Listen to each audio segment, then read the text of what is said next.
ग्यारहवें अध्याय का सार। चाणक्य कहते हैं कि कुछ बातें मनुष्य में स्वाभाविक रूप से होती हैं, उन्हें केवल अभ्यास से प्राप्त नहीं किया जा सकता। दान में रुचि, मधुर भाषण की इच्छा, मधुरता, वीरता, ये गुण मनुष्य को स्वभाव से ही प्राप्त होते हैं। अभ्यास से केवल इनमें वृद्धि की जा सकती है, इनको तराशा जा सकता है, बस। चाणक्य कहते हैं कि मनुष्य को अपना स्वभाव नहीं छोड़ना चाहिए, क्योंकि जो अपने स्वभाव और कर्म को छोड़कर दूसरे के आश्रय में चला जाता है वह नष्ट हो जाता है।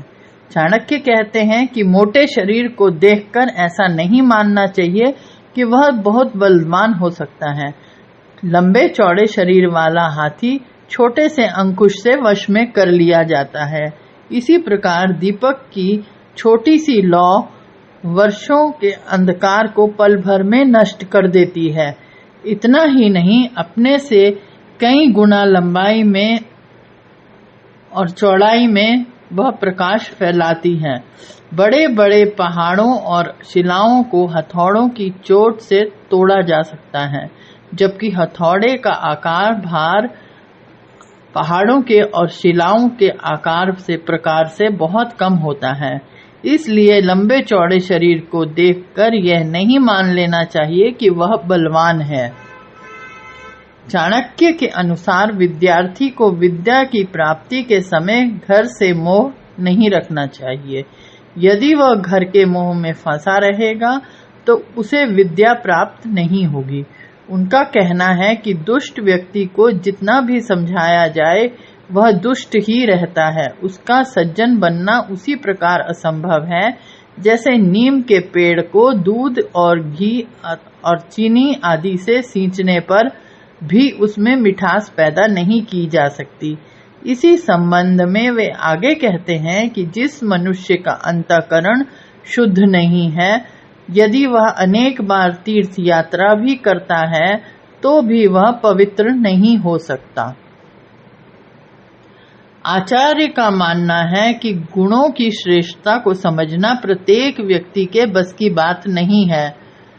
जो उसके गुणों को नहीं समझता वह उसकी निंदा करने लगता है।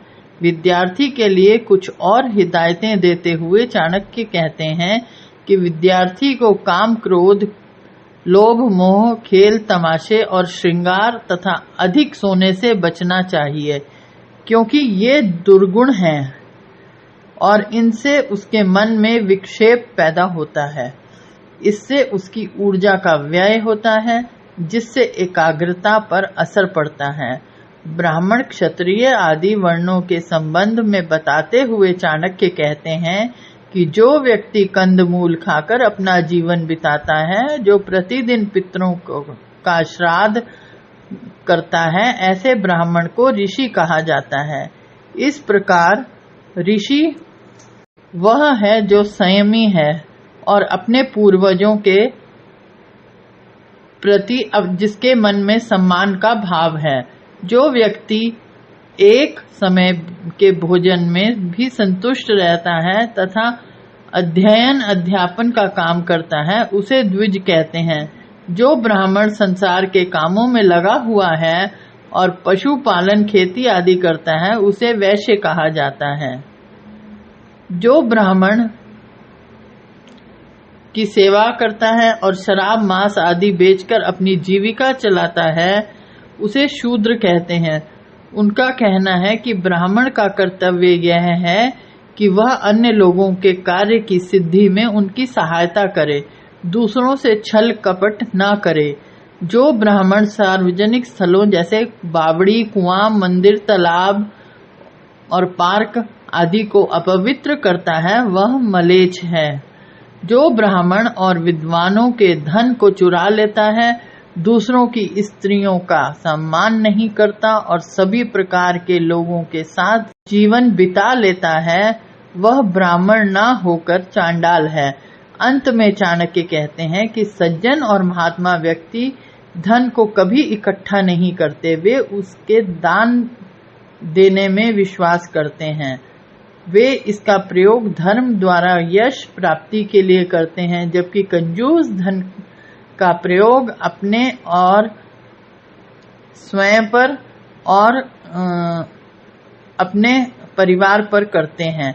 ऐसा धन नष्ट हो जाता है, तब कंजूस के पास पछतावा करने के अलावा और कुछ नहीं बचता। दुष्ट के धन की गति भी विषयों के भोग में होती है। विषय भोग क्षणिक होने के कारण अपना फल भी उसी रूप में देते हैं, वह सुख दुख देते रहते हैं।